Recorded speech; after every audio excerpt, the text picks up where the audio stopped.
Hello. Hola. ¿Cómo estás? ¿Cómo está? Jumbo. Jumbo and Jambo. Jumbo, habariako. My favorite part is when you say Jambo, Kim. Welcome to Vinyl Junkies, episode 37. Episode 37.2, because we already tried this once and it was an unmitigated disaster. But I don't know, maybe it should be working now. Do you think it's working? It better be fucking Hopefully, working. somebody let us know. Somebody please let us know if we're actually doing... Oh, it says in 39 seconds.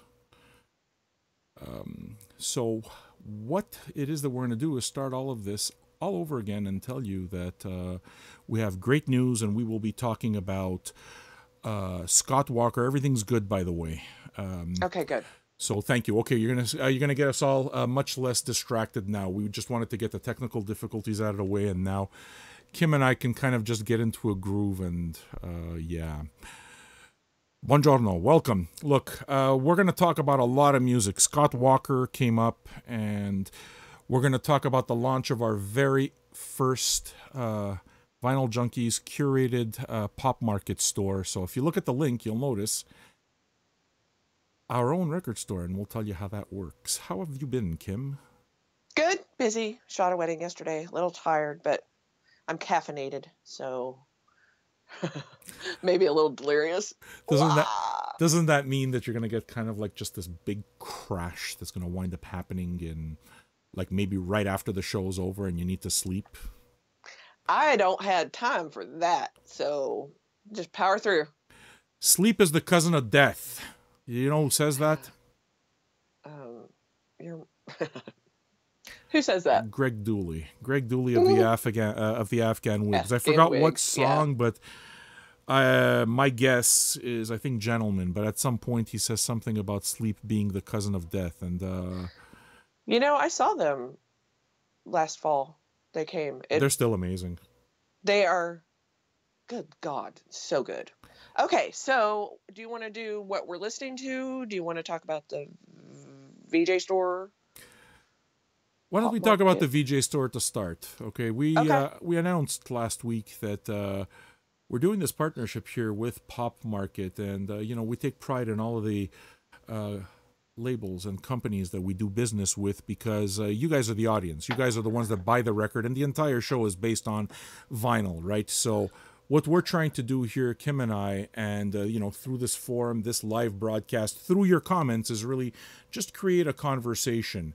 A big part of that is really being able to shop a curated experience so that you can have exactly what we're talking about right there. You know, to me, that's a very cool thing. So we were able to do that with Pop Market, and we launched it yesterday, and the link is there right now. So if you guys want to check it out, what you'll notice, Kim, is that there's our logo at the top, and it says what Vinyl Junkies are listening to, and right below that is the selections, all of the stuff that we talked about last week. So a lot of the real gone music stuff that we were talking about wound up there. Did you have a chance to visit it? I guess you have, right? Oh yeah, I looked at it, and it's so cool. Isn't it right? It's really cool. Because basically it's filled with records that we would legit stock if we had our own store. So the idea is that this is your virtual record store, Vinyl Junkies, and we're going to take that seriously. We're not going to play around with that. We're going to curate it, you know, according to what we like. That doesn't mean that it's the same thing you like, but it's going to be a little bit all over the place. So Tom Waits on one end, Tiny Tim on the other. Isn't that the way it should be? Tom Waits to Tiny Tim. T-Town. Beauty thing. Beauty thing. Tell me, what have you been listening to, Kim, please? Okay. Round two. There's a few things. Round two. Okay, this was the main one. The Mighty Imperials. The album is called Thunder Chicken. And I want you to look at that cover. Wowie zowie, Kim. Oh, would you not buy that? Just I can. Kim, I know that you might find this confounding, but I happen to have a story about the Mighty Imperials. Could you believe this? I have that. I have that. I don't have it on vinyl. It's the first time I see it on vinyl, and I believe that it is on vinyl, but I have it on CD, and I bought it way back when it came out. I'll let you talk about the Desco stuff and kind of like... Yeah, these guys, okay, so it's 4 guys. 4, and they were all under the age of 18. I think 3 of them were 16 when they recorded this. This is a funk. This is super funk. Straight album. Straight up funk. And it's featuring Joseph Henry. Joe Henry is a soul. He did stuff with the Coasters, I think, but he's kind of like one of those shout soul James Brownie kind of guys. Amazing. That's somebody else to look into. Anyway, they recorded this in, I think, 1999 on Desco, and then Desco folded. Desco is a label. Desco folded. It sat on the shelf for 5 years. Daptone bought the Desco catalog, and they released it in 2004. So a bunch of these guys went on to college, and then they played with the Dap Kings, a lot of the Daptone bands. Yep. So they're really cool. A lot of the Daptone stuff is kind of like based on the same idea of the Motown Pit, or the same idea as the Wrecking Crew. You know, they have this kind of like collection of musicians that kind of play a lot of the same projects.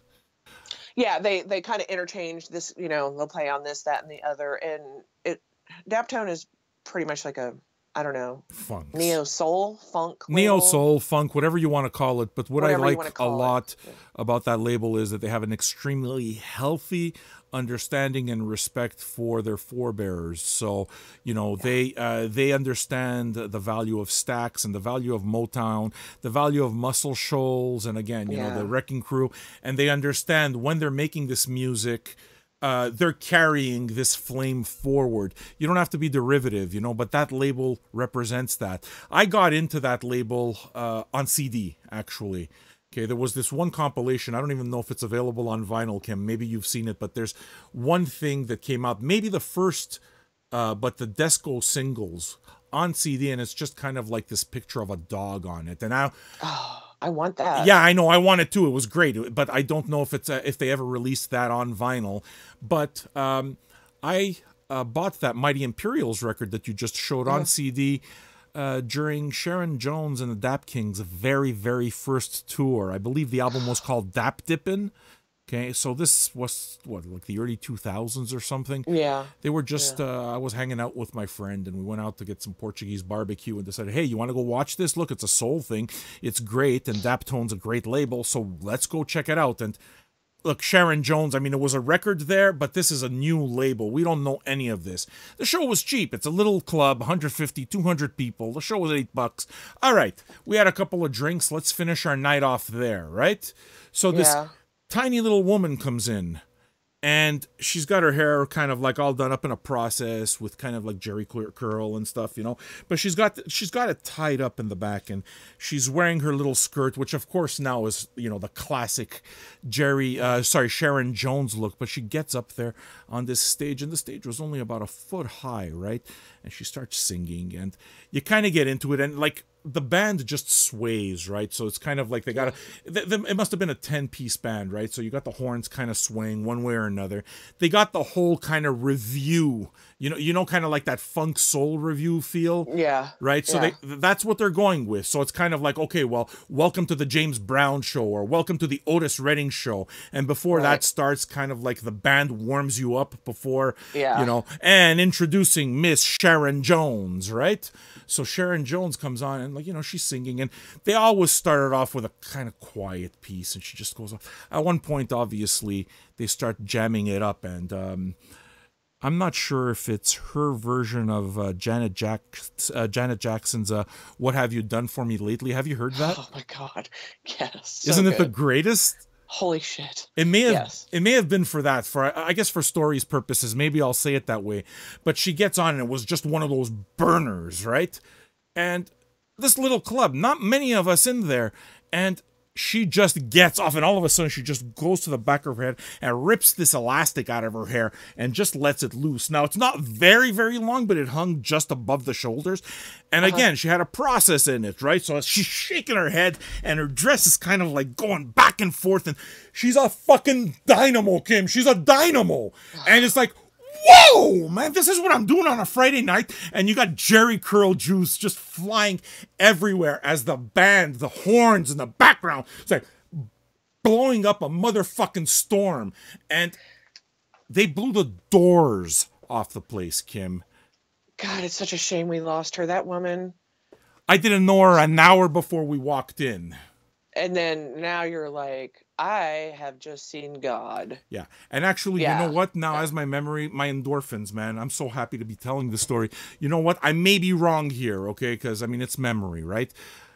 But if it's archived anywhere, and, if we're able to archive the Dap Dippin' tour and see the Montreal date, it might have actually been the Mighty Imperials who opened for her. Shut the F up. Wouldn't really? wouldn't that be amazing if that's kind of like the touch to the story where, you know what, it was the Mighty Imperials, because they did have an opening band and it was a funky band, and I bought the CD. So I'm trying to put two and two together. What made me buy this CD? Because I bought it and I hadn't heard a single note, right? Well, at least one of the Mighty Imperials played in her band. The Dap Kings. Yeah, the Dap Kings. So, I don't know, that's interesting. God damn, I would pay so much money to see that. Wouldn't it be amazing? Anyway, look, I mean, if the archive exists, but I think if it might be that the Mighty Imperials opened for Sharon Jones' first tour, and God bless her, man. She was something special. Yeah, she was. Pay attention, you guys, to the Daptone label. If you're unfamiliar, man, they put out just primo stuff. It's all so good. Yeah, it's all funk based, but the thing is that they give you many different flavors of it, and it's original stuff. So it's not the it's not the reissue stuff. It's new stuff, and the one that I think of right away, and I'm sure the Budos Band, guys, man, if you haven't heard the Budos Band yet, you need to pick this up. It's Afro. It's like an Afro soul funk. If Afro funk was taken and kind of just put through a filter for a 70s blaxploitation movie, you would get these guys, the Budos Band. Yeah, it's Budos. Yeah, Budos Band. Budos. Moving on. Okay, so something else I got, because I never want to shut up talking about my favorite band of all time. Cocteau Twins, Treasure. They just reissued Treasure and I think Head Over Heels. But they're doing these reissues, which is, like, if you live in the UK or if you live in some places in the States, Cocteau Twins is not that hard to find. If you live in Dallas, Texas, apparently it takes sacrificing a goat to some mythological creature to find a Cocteau Twins album. So I used to have everything, their whole thing. That's what I lost in the collection in 1990. I held a couple of them, but I didn't have Treasure again. So I am so happy to have this. When did they come out? When did they come out? Like a week ago, 2 weeks ago. Okay, so these are brand new reissues. Brand new reissues. So what label? 480. Just like the original. So just like the original, and they sound okay, I'm guessing. Oh my God, so good, so good. Just like, yeah, beautiful pressings. Just sound quality, tip top. You keep mentioning this collection you lost, and I get that, I do. But do you feel like now that you have the record, even though it's not that same record, of course that same record is the one everybody you covet most, but do you feel like you've kind of almost recaptured a little part of your life having this record in your collection again? Yeah, every time. You know what? I mean, I would love to have those original ones back again, but it doesn't matter. I just want the music back. I don't care if it's this brand new week-old copy or the one I bought in 86 or whatever it was, 88. So yeah, but every time I get something that is specifically from that collection, okay. It just it's like a little unicorn is just born and flies away. It's so awesome. Yeah, it's very enjoyable sensation. Did I tell you my business idea? What's that? Me and Billy. Well, Billy, listen. Billy Fields of Run Out Groove Warner. Uh-huh. I have a feeling this guy thinks I'm trying to fuck him over. He's so suspicious, such a suspicious character. I told him that what we could do is craft the very finest in phonograph styli if we use the legendary, venerated, revered, mythical unicorn horn. And we would be the only people in music, Kim. I'll cut you in on this as a partner. I am okay? not hurting unicorns for vinyl. I'm sorry. Can I tell you? I read a story about rhinoceroses. Okay, we're talking about horns, and what they do now. And I thought this was amazing. As a, to protect these animals, is what they do is they inject blue dye into their horns. Yeah. And it's poisonous, so it cannot be ingested. So basically, the part that they kill.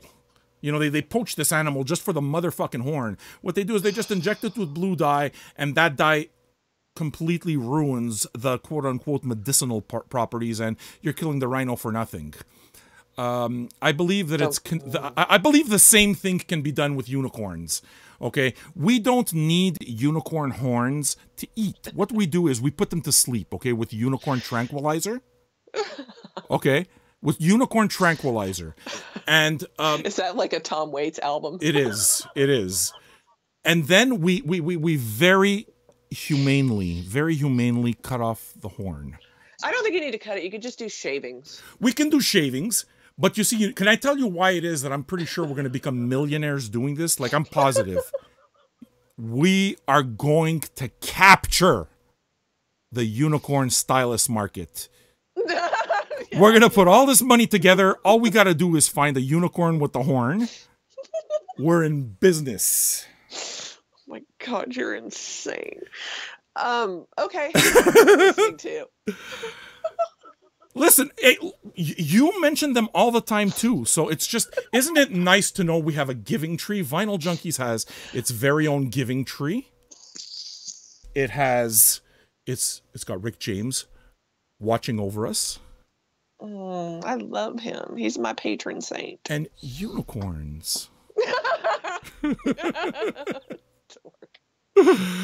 Oh my God. Where do we go next? Where do we go next? We were trying to find a safe word, Kim and I, to kind of like say, dude, like you really got to stop rambling because you're like rambling us right off a fucking cliff. Rein it in. Yeah, that kind of thing. It in. We were going to say like cacao, but cacao's too obvious. It's homage, but it is perfect, right? We say cacao and you know what it is. Homage. Okay, so, yeah, dude, tell me what you were listening to. Because I am curious about what you had listed. Sure. Why don't I take a look at what it is that I had listed to kind of get there? Because what it is that I was listening to right before now, actually, you know what? It's a perfect thing. It leads into our Scott Walker thing. Okay. I mean, I read, in putting together our show, we put a lot of work into it, Kim and I, and Grant and I next week for the Africa show.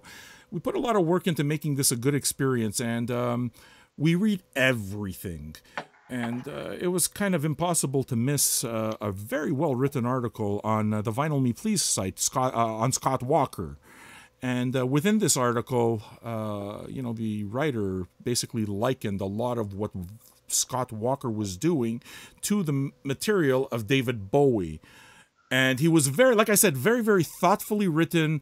And for any fan of David Bowie or anybody who wants to just kind of like go into just the second degree of David Bowie, this is where we're going right now, folks, right? And this article really did a very, very good job of explaining it while not diminishing Bowie for what he was, which is to say, Bowie was a singular voice in music. He's singular, right? And he was chameleonic, and he changed from one thing to another. Okay, but what the article points to, which I thought is really the beautiful thing, is he says, yeah, but you see, there's one thing that made David Bowie the special human being that he was and special artist that he was, is that he was also a master curator. He was a sieve. Okay, so in creating his own stuff, he took a little bit from here and he took a little bit from there and he put it into that stew. And what this writer is trying to point out is to say, you know what, you want to go into that. Okay, not only has Bowie said it straight out, Brel is, not Brel, but what's it called? Scott Walker is my man,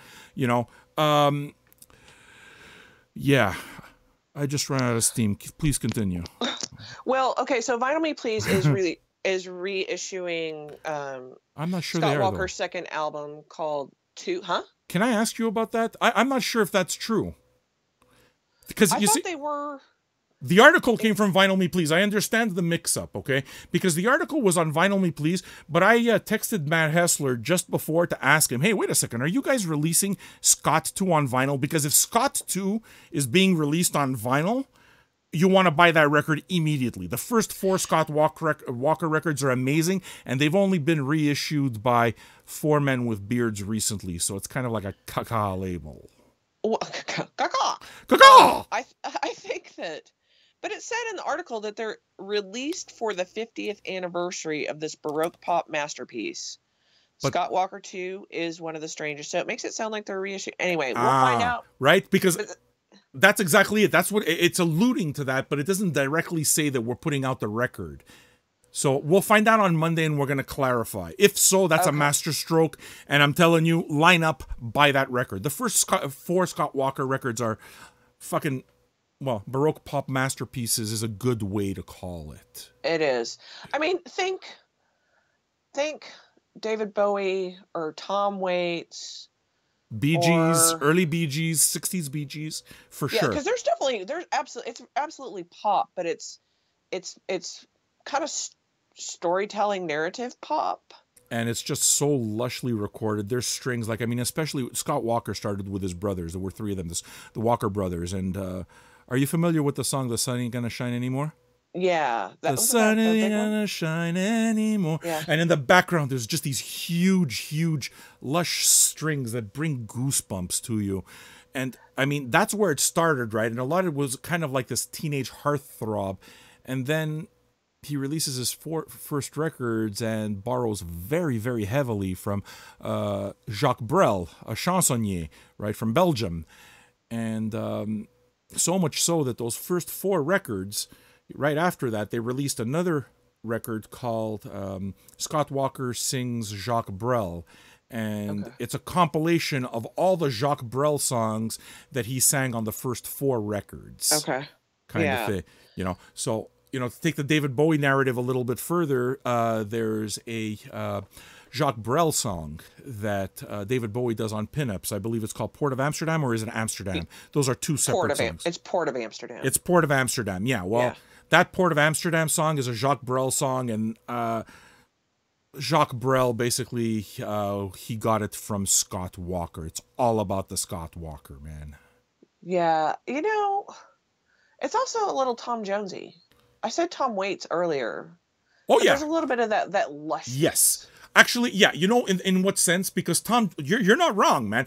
Tom Waits kind of has this, he has kind of like, he's a bit more Vegas. Okay, like if you take that energy, Tom Jones is a lot more Vegas, whereas Scott Walker is a lot more theater and show tunes. Right. Broadway. Yeah, Broadway. Not quite, you know, Rodgers and Hammerstein. Not quite as corny as that. But yeah, Broadway with a rich production and an orchestra. But yeah, man, I guess you're right. It is kind of like a little bit of that energy that Tom Jones has. You know, he's kind of got that vibe, which larger than life. Yeah, it's really interesting.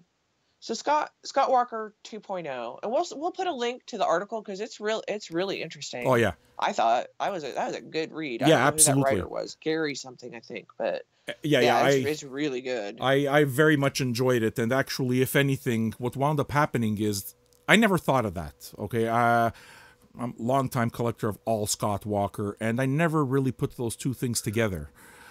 So I read it and said, oh, really? Is this what it's about? Okay, now I'm curious. So he's putting out all of these things. And in the article, they even go on to start talking about later period Scott Walker. Right. Now, Scott Walker's career is a lot like, let's say, Tom Waits' career in the sense that you can hear that there's distinct changes in style. Early Scott Walker, the Walker Brothers, is kind of this Baroque pop. Then Scott Walker...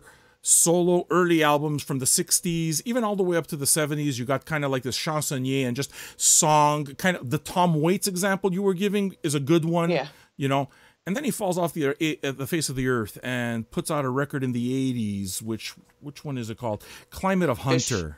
No, Bish Bosh is much later. Okay. Climate of Hunter. And there he starts getting weird. And then he disappears. And 1995 comes along and he puts out Tilt. And by Tilt, he's off the motherfucking rails. Like, this is like, when Tilt comes out, it's like, what the hell? As this guy, like, has been permanently brain damaged by the drugs that he ingested. And because it's such a weird record, and coming from somebody whose understanding of songcraft is so exquisite, right? And he's making this really weird music that included fucking animal noises and farts and that kind of thing. There's a movie that was out on Netflix, 30th Century Man, a documentary on Scott Walker. Did you see that? I haven't seen it. Okay. Yeah, that was co-produced by David Bowie, and he had, people like Brian Eno, name drop, how important he was. But there's one part in the movie, I don't remember it too well, but it was recorded, I believe, during one of his, what's it called, albums, The Drift, okay, which came out. And during this album, like I said, he would take noises from disparate sources. So there's one part in the movie, Kim, look for it if you can. I hope it's on YouTube for free. But they just kind of like go to frame this shot with just a side of pork. And they mic up the room so that they can just record the sound of somebody just smashing into this side of pork and slapping it and punching it, and that's what winds up on the record. That is so industrial. It is absolutely industrial and slightly disturbing, right? Because it's like it's an animal.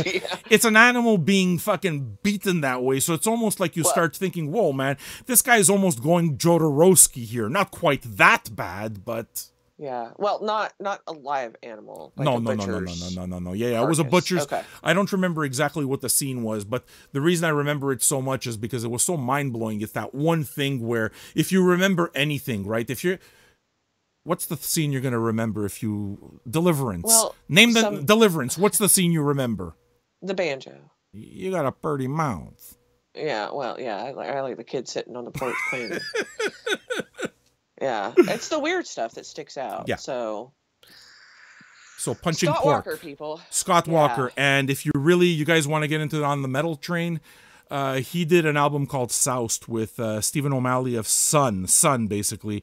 And it's really... Sun. Yeah, it's a masterwork. It's really very, very much worth looking into. Fans of Stephen O'Malley will very much be a fan, and as much as people who are into old Scott Walker, in other words, current Scott Walker, it's an interesting collaboration that works very well. Yeah, it's really strange to go from Bee Gees-y kind of stuff to Tom Jonesy kind of stuff to Tom Waits kind of stuff to whatever the hell happened with hitting sides of pork to Sun, which is a drone band, if you guys don't know. A tribute to Earth. Did you know that? Yeah, a tribute to Earth, yes. Do you know who Moon is? Who? Moon. Moon. Not Moondog, just Moon? Moon. Moon O. Same way as Sun O. Moon O. Oh, okay. Yes. Okay. That's a tribute to Sun. Sun. Yeah. I swear I'm not making this up. No. Sun is a tribute to Earth, and Moon is a tribute to Sun. It's a tribute of a tribute band. Of interplanetary objects. Interplanet Janet, she's a galaxy girl, and there's never been a planet Janet hasn't seen. There's a... Hi, Kim. Hi. Okay. Moving on from Scott Walker. Moving on. Check it out. We'll put some links. Interesting dude and worth checking out. Yes. Who else did you have? Is it Cecil or Cecil Taylor? Cecil? Cecil. American would be Cecil, right? I have a good story about Cecil. Tell us who he is first. Cecil is probably the most maverick piano composer and piano player that I've certainly ever heard. I mean, I think of all of the really crazy guys. I think of people like John Cage hanging shit off the the piano strings so that they sound different, and prepared piano, and right down to like new guys like Nils Frahm, right? Yeah. But Cecil Taylor spent an entire career living and playing his music completely on the outside. And when I say outside, I don't mean like Thelonious Monk, where, you know, the famous Thelonious Monk quote is, well, you see the piano, when you're making music, the piano, it goes from here to here, right? I want the music to go here. So he just stretches beyond the piano, right? So he's kind of creating this language. It was still kind of couched in a certain melody, right? Cecil Taylor just completely shattered any convention and just chose to not see the piano as an instrument, but to see every single key on the piano as a separate instrument, and approached it as percussion. That's the word I was looking for. Every key is a percussive key. So, I mean, the big album that kind of was breakthrough was one called Unit Structures on Blue Note, which I don't have, but was released in the Blue Note 75 thing. And I hope they reissue it because I'd really like to have it. And the other one is this that I have here in the back. This seems to be very well regarded, but Silent Tongues, which is a record he put out in 1974 of a concert that he did in Switzerland. And it's exactly that. I got a chance to see him live. Okay, it was him, a bass player and a drummer. So check this, right? Is this story keeping you interested? No, I'm all about some awesome. Okay, Taylor. So look, Cecil Taylor was very divisive. As a matter of fact, you know, you've seen the movie Jazz, right, by Ken Burns. Yeah. Okay, well, Ken Burns and his little gang of Marsalis brothers, they have a very, very specific idea of what jazz is, and they have their agenda with the jazz, and it's pretty clear in that movie. So they piss me off. One thing that pissed me off the most during that period is they completely gloss over my favorite period of jazz, which is the late 60s, early 70s, kind of fusiony, mixed psychedelic stuff. But they gloss over all of that stuff because they don't think it's worth anything. They describe Charles Mingus as kind of like an angry firebrand, but don't go into the fact that he was a motherfucking genius. And when it comes down to Cecil Taylor, basically they use Cecil Taylor as the example for what's not music, to the point where Branford Marsalis says, no, man, that's self-indulgent bullshit. And from that moment on, I never paid attention to anything the Marsalis brothers had ever to say again. Fuck them. Fuck them. Fuck the Marsalis brothers. Fuck Stanley Couch. It upset me that they would throw a contemporary who's just speaking a different language and approaching an instrument in a unique way under the bus on a show that's supposed to promote jazz. It infuriated me. It infuriated me. Okay. Well, yeah. I mean, I feel you. You know, so I went to this concert. Now, there were 3 of them, okay? I don't know the other musicians. I really wish I did. But he comes on, and it's the first time. Now, this had to be Montreal Jazz Festival, so it had to be at least 15 years ago. And he gets behind his piano, and he's an old man. He's obviously a very old man. And he's playing, he's just pounding these chords like I've never heard it before. So, in other words, the casual listener who doesn't know Cecil Taylor and figures, hey, it's the Jazz Fest, you know, it's a real big tourist attraction over here in Montreal. Yeah. Why don't I go catch a show at the Jazz Fest while I'm here on vacation with Aunt Molly? And they buy tickets to fucking Cecil Taylor. And Cecil Taylor proceeds, this 70-year-old man proceeds to demolishing his piano. And when I tell you that he treats every key like a percussion instrument, it's just a fucking cacophony of noise. And there's this upright bass guy, this huge guy with dreadlocks, and he gets up and he's fucking doing his upright bass, and he's got a bow. What he does is he takes this stick, okay, and he places it in the middle of his strings on that bass, and then keeps bowing on the strings and fingering it, so that now he's fingering the strings in a completely different configuration, and he's bowing across those strings in a way that's slightly stretched. So the music was completely mind-bending, okay? And slowly, there's a little trickle of people that start walking out. And it just goes on. It's just really noisy, right? 40 minutes in, 45 minutes in. Cecil sees himself as an artist, right? Cecil Taylor isn't just about a piano player. He really, like, the visual, dance, all parts of art is what he's about. And he believes that, you know, that's part of what he does. So 45 minutes into his show, Kim, he gets up. The other guys are still playing. So there's the drums happening and there's the bass happening. And they're just playing along. He's off his piano. Doesn't he start fucking doing ballet on the stage?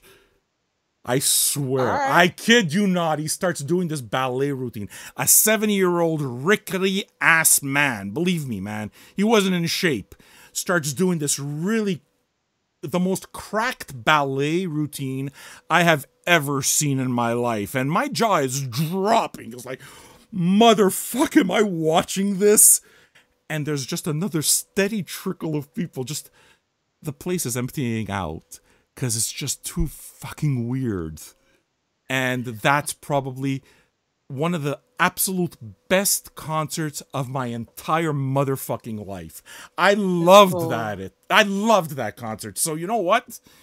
Pour one out for Cecil Taylor, man. Yeah, because the reason we were listening, because he died. He passed this week. He passed on Thursday. This past week. Yeah, he passed on Thursday. How old was he? 80-something? Is it 80-something? 89? I don't remember. Yeah, 89. Yeah, it sounds about right. Well, I mean, I am a champion of the weirdos and the too strange. Those are my people. If I saw that, I would just be like, hell yeah, I'm in on this. Yeah. And it doesn't even have to be something that you have to understand. I like music that disturbs me a little bit. I think of the records that really matter the most to me, okay? Like, you can't shut me up about John Coltrane, right? The John Coltrane record that matters most to me, the John Coltrane's record that speaks probably most directly to me is not even, the obvious ones, but Interstellar Space. It's just him and Rashid Ali on the drums. And the reason is that when I got that record, it just there was something completely primal, and it's supposed to sound like noise, but if you heard something, they captured something within this cacophony. That's like, and oh my god, was more of a mess though. Because acid, you do acid and you fucking record yourself, it's gonna sound like you're doing, that you're on acid. That's such a cool album. Isn't it? It's very cool, though. Oh. So, where are we supposed to go next? Tell me, Kim. Are you having as much fun as me? See. Have we forgotten about the fact that we completely messed up the first try at this? Yeah, man, that was a disaster. Okay, so, so you did Cecil Taylor. And we did Scott Walker. You were going to talk about the Jimmy Castor bunch. Yeah. The great reorganization happened again. I'm just putting everything in a way that makes a lot more sense so that there's, the sections that become too bunched up now have space to breathe. It's a big job. It's annoying, and you got to plan it. And finally, I put the rock and roll section and the soul, funk, R&B section in their proper place. I'm very proud of that. And while that happens, you dig through a bunch of records, and I come across my Jimmy Castor bunch records. And just by looking at the cover, you've done this, I'm sure, right? Have you ever just bought records without hearing a single note, and it's like, oh shit, that cover looks like exactly what it is that I want it to sound like, Yeah. Oh, there you go. Oh, wait a second. So when you bought that, you didn't know what you were buying? Like you hadn't heard it? I hadn't heard it all the way. I mean, I heard that one song, and I knew what it what it was, but I'd never heard it all the way through. I bought this. I was just like, instantly, I don't care what it is. That cover is coming home with me. So. Yeah, Jimmy Castor bunch was exactly that. It's just, there's one record he has called But Of Course, where he's this cartoon character with this caveman lady with one breast hanging out, and it kind of reminds me of Pedro Bell and that entire Parliament Funkadelic thing on a different kind of plane, a little bit raw, You know, not quite Swamp Dogg, but, you know, something a little bit kind of like along the lines of, let's say, if you take the Swamp Dogg type people, or you take Blowfly and you mix it in with maybe a harder version of James Brown. Right. Right. Yeah. And, you know, then there's another record. I forgot what the name of the record is, but it's just there's him wearing a biker jacket with this big old afro on a bike, you know, a chopper. It's like, well, look, you know, yeah, you buy that record, you take it home, and chances are you're not going to be wrong. And I wasn't. So I pulled out those records, and all that kind of came back. It made me start thinking about, you know, those records that you buy based on the cover, just based on this art looks like it's going to be an amazing record. I do that all the time. All the time. All the time. All the time. Like, yeah, and since I'm going through stacks all the time at the store too, I run across stuff all the time. I'm like, I don't know what this is, but this cover is cool. And 99% of the time, if you are drawn to a cover, the music ends up paying off. Not 100% of the time, but the majority of the time, I found that that's true. If you're like, this is the coolest cover ever, yes. I need it. And then the music almost always pays off. I actually just found the record, so I can show people the record I'm talking about. It's called E-Man Groovin', the Jimmy Castor Bunch featuring Everything Man. Everything Man, and there's like him standing behind a blue chopper, and it's just a absolutely funky record, and one of those, I don't know if it's considered a deep dig. I mean, is Jimmy Castor really considered a deep dig? But a little bit, I think. There's no reissues of it, so I'd certainly like to see it. Yeah, I think that's kind of deep. Mighty Imperials are kind of deep. Yeah, but Mighty Imperials is a different thing, because it's deep. Okay, no, actually, you know what? It is deep because it came out, in the 90s or early 2000s, so it's still got some pure... Like, let's say somebody did the funk thing now. To me, it's the new iteration of an old sound. You know what I mean? So it's kind of like every generation will have that. Every generation will have its funk bands, and... Yeah, well, I mean, the Mighty Imperials are very derivative of... Well, I don't want to use derivative. They pull very, very hard from somebody like the Meters. The Meters are deep dig, even though a lot of people know who the Meters are. Sure. But they're still kind of a, you know, that's original funk. Can I ask you a question? The people out in broadcast land can see it, but I'm showing an album over here. If you saw a cover of an album, and the only thing that it says is country funk, and there's 4 kind of like guys, the record's called Country Funk, would you just buy it? I would. Immediately, right? Just immediately.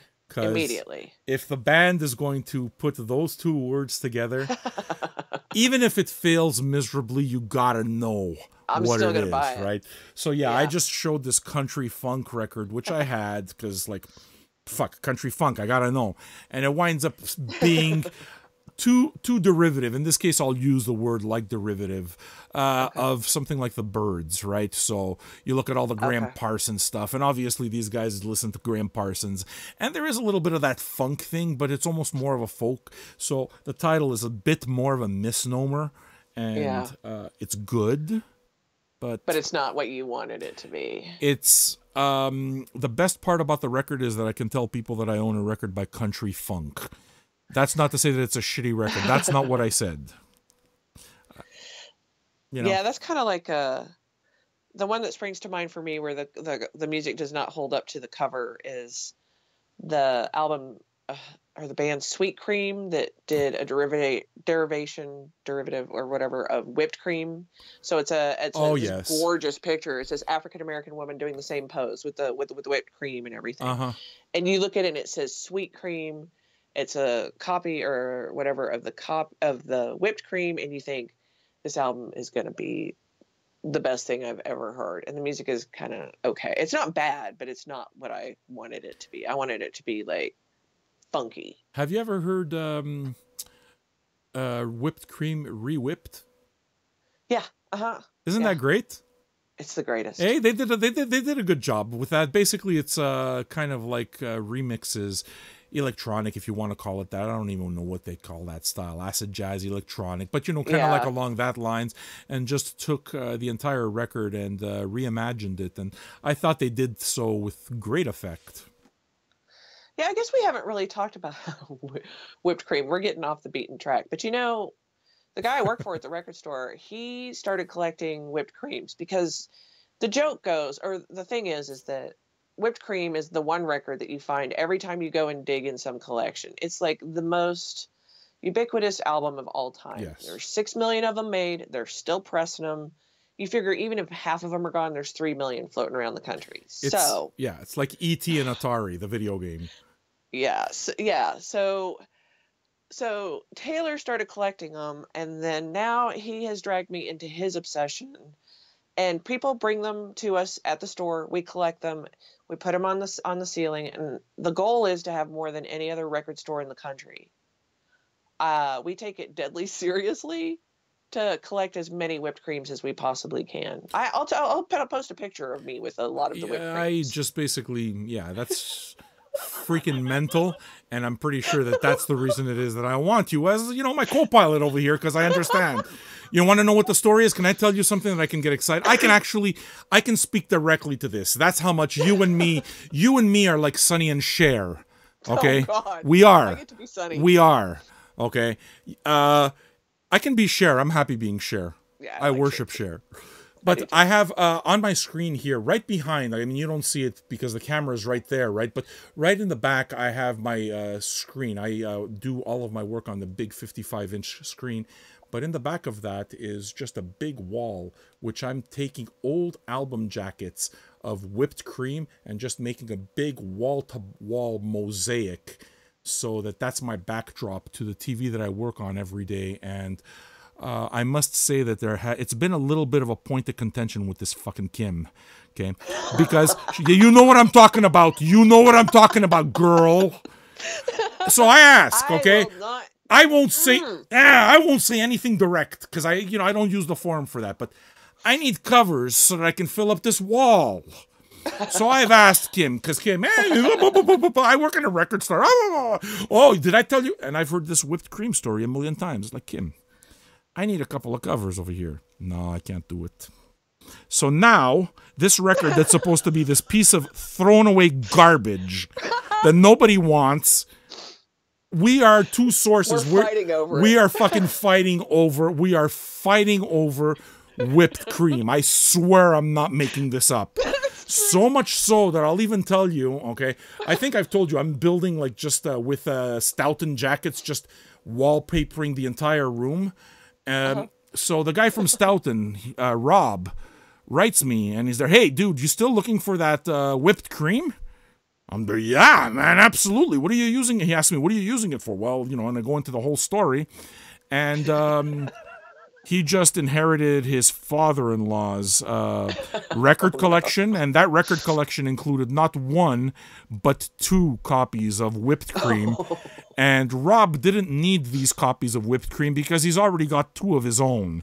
So, along with all of these covers that I should really be excited of, these classic, fucking Blue Note jazz covers, really classic, iconic stuff that I'm going to be decorating this entire record cave with, Kim, I swear, I shit you not, the 2 fucking records that I'm looking forward to most is those 2 whipped cream covers, because whipped creams. I fill 2 more tiles up and the project comes that much closer. So he asks me, he talks about the records. Like at some point he makes note about the records. Like, dude, you know what? I don't even need the fucking records. I just want the covers. Yeah. I legitimately like that album. Me too. I like straight not being Me too. hipster, whatever. I really like that album. But yeah, the covers. Yeah, we're trying to. Well, Kim, look, trying to outdo each other on the cover. We're the same age, and you would think, and we're probably the only 2 fucking mental cases that are doing this in the entire universe. And it just so happens serendipitously that we wind up on this show together. On which we discussed we talk about terrible music, Kim. We talked about Tiny Tim for 10 fucking minutes last week. Yeah. And now we're fighting over whipped cream album covers. I mean, hey, y'all, send them to me. No, you see what she just did there? How am I supposed to? We got a border, so we don't have to worry. The Canadians. Fuck. You can have north of the whatever. South of the whatever. You see what we're doing here? This is like fucking NATO. Okay, we're way off track. Let's move on. Okay, that wasn't fun though, right? It wasn't fun. Rules. Okay. What else are we gonna talk about? I forgot to. You mentioned an album by Paul DeYoung. Oh yeah. You fucking sucker. I don't know. I mean, I know the books a little bit, but I don't really know the books that well. Oh, look. So it was Paul DeYoung and Nick Zamuto. Yeah. Had a band called The Books. Yeah. And then when they split up, they did different things. So Solo. Paul's got a new album coming out on Friday. Yeah. You fucking sucker.